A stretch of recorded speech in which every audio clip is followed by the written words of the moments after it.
Welcome to the Success in Africa podcast with Dr. Modupe, your weekly dose of leadership vitamins to make you successful in Africa. Hello and welcome to the Success in Africa podcast episode 43. My name is Dr. Modupe Taylor Pierce and I am a scholar and practitioner of leadership and organizational development. Simply put, I study what makes people successful.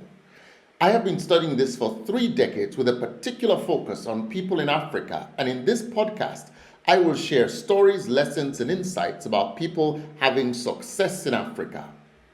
Why this podcast? Because I am sick and tired of Africa being the poorest continent in the world. We are blessed with the greatest resource, young people. Africa will soon have the largest number of working age people in the world. And when these people achieve success, watch out. Africa's wealth will be unparalleled. Why?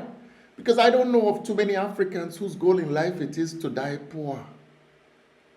See, success in life is simply the achievement of a predetermined goal. Whether that goal is owning a house and a car, or creating employment for 1,000 people, or transforming your country into a high-income country, this podcast has been created to help you to achieve it. So, if you are serious about achieving success in Africa, I want you to subscribe to this channel. If you like the video after you've watched it, please click the like button.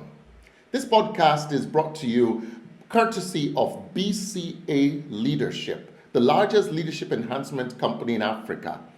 If you have questions that you want me to answer after watching this episode, just log on to BCA Online, the link is on the screen, and post your questions there.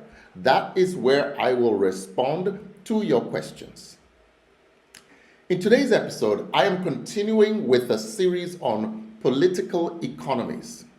The term political economy simply refers to the nexus between the actions and decisions of government and the actions and decisions of business people. The actions and decisions of each group affect the other, and I will illustrate the importance of understanding political economies by charting the journey of 4 people. This is the 3rd episode of the series, and if you missed the first 2, that is episodes 41 and 42, I encourage you to watch them after you complete watching this episode. Today we're going to learn about political economies from the journey of one of West Africa's top hoteliers, Mr. Mosaadeck Bally, a native of Mali and Niger. Mosaadeck is the founder and CEO of Azalai Hotels Group, a leading private hotel chain group in West Africa. He was born in Mali into a family of lifelong traders. Mosaadeck's passion for entrepreneurship and business was instilled in him from his early years, when vacation days from school were spent in his father's shops. Mosaadeck's father relocated his family from Mali to Niger when the strict socialist regime under the then President Keita established a policy that forbade private economic activity. Later on, when the government changed and the new regime pursued a more liberalized economic strategy, Mosaadeck's father returned to Mali to resume business in Mali. Now, the dad sent Mosaadeck to France to finish his high school education, and after completing high school, Mosaadeck relocated to the United States of America for university studies at the University of San Francisco, where he studied, guess what? Business administration. After obtaining his degree, he returned to the Sahel region and worked alongside his dad, running the import-export business that his father started. But after doing this for about 10 years, Mosaadeck began to yearn for more. He wanted to dive deeper into industry rather than just trading goods. He started exploring the possibility of establishing a food processing company.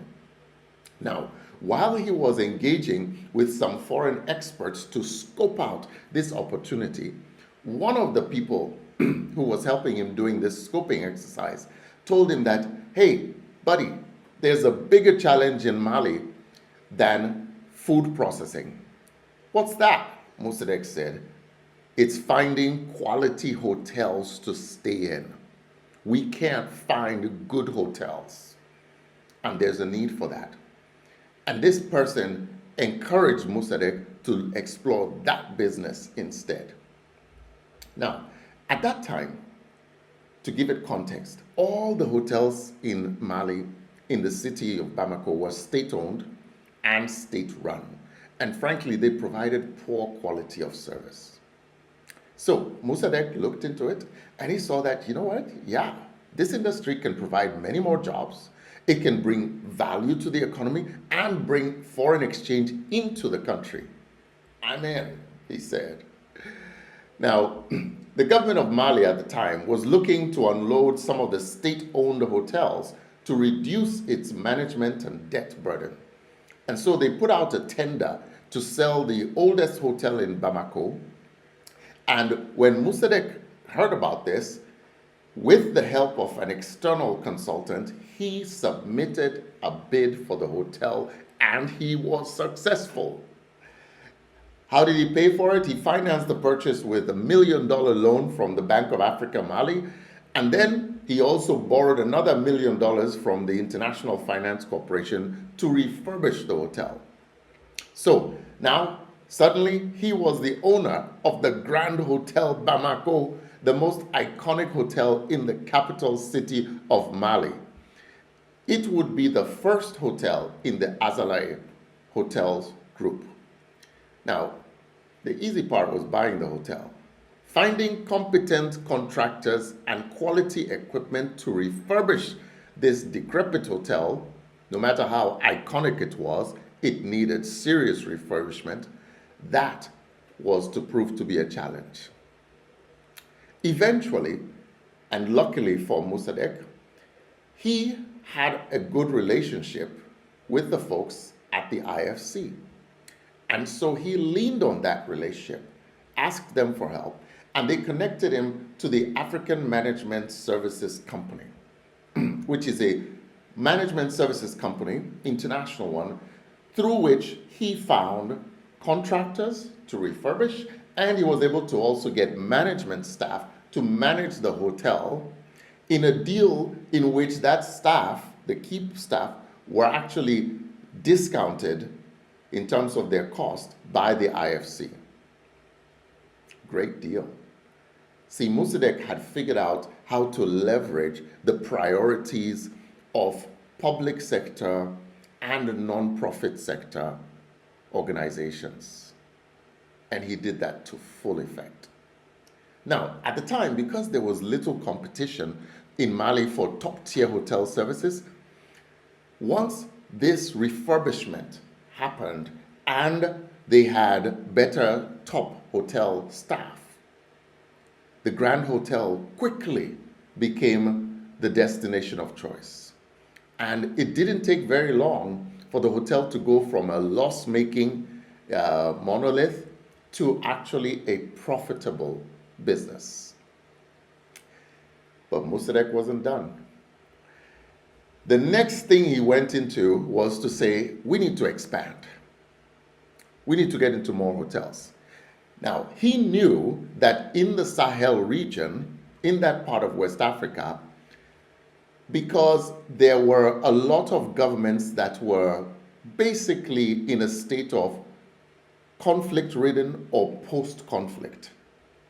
And these governments were looking to privatize some of their state-owned enterprises because they had realized that they were not good at running these businesses and these assets were literally just weighing on their books.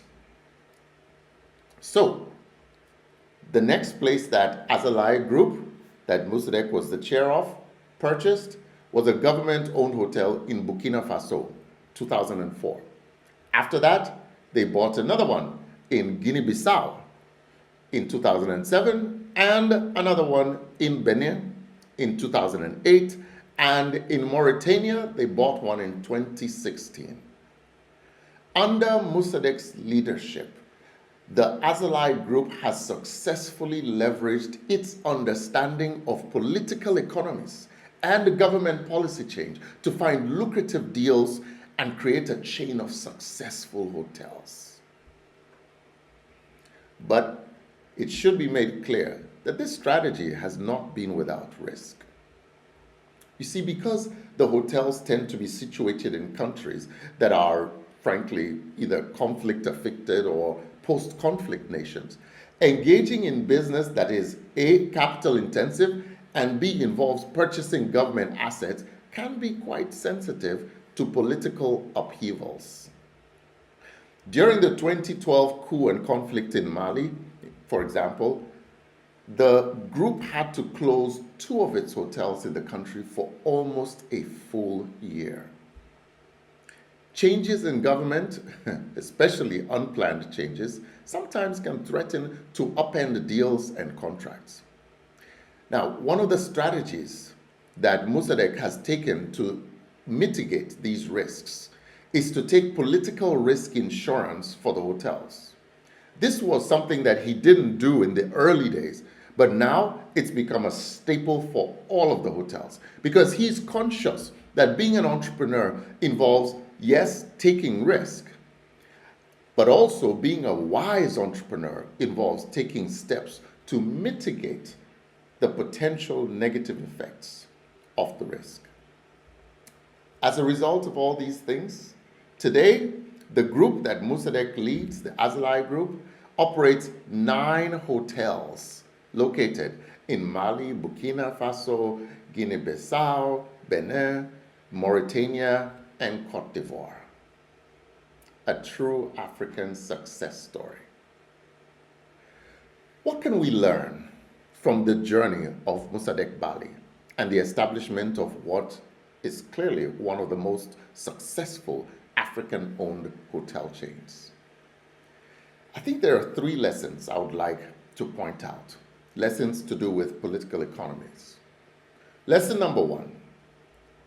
When the policies of government are not favorable towards your industry, pull out. See, this lesson actually came from Mossadeck's father, who wisely left Mali when the government at the time was unfavorable towards his vocation.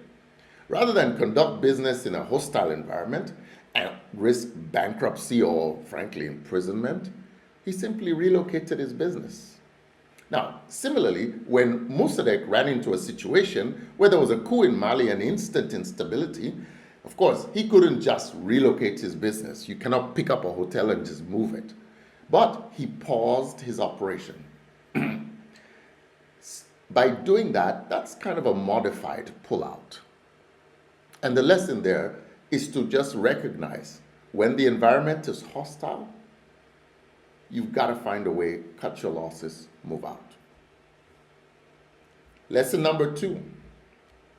Keep your ear to the political ground and understand the priorities and preferences of the government. Now, we learned all about this in the last episode, but we're going to relearn that here because Mossadeck followed some of the same things. Having seen that post-conflict governments are usually cash-strapped and often, frankly, in the mood to shed off underperforming assets, Mossadeck was quick to recognize that what he had been able to do in Mali was also going to be possible to do in other countries, in neighboring countries that had gone through similar political and social upheavals and were frankly being led by governments that were also looking for a way to exit conflict and usher in prosperity. So the growth and the prosperity of the Azalai Group is a testament to Mossadeck's ability to recognize this trend.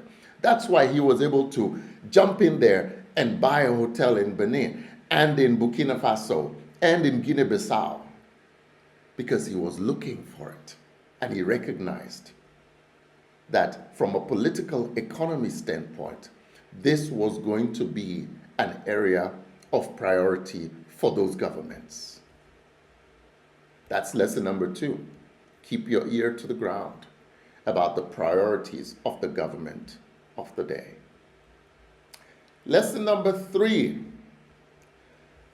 Know your environment well enough to insulate your business from political shocks. As much as we'd love to believe that we can run a business without influence from the politics, that's a fantasy. And political shocks can affect any business. Mossadeck learned this through painful experience. And he learned that even though, he understood the political economies of Mali, Benin, Burkina Faso, other places, that stuff could still happen that took him by surprise.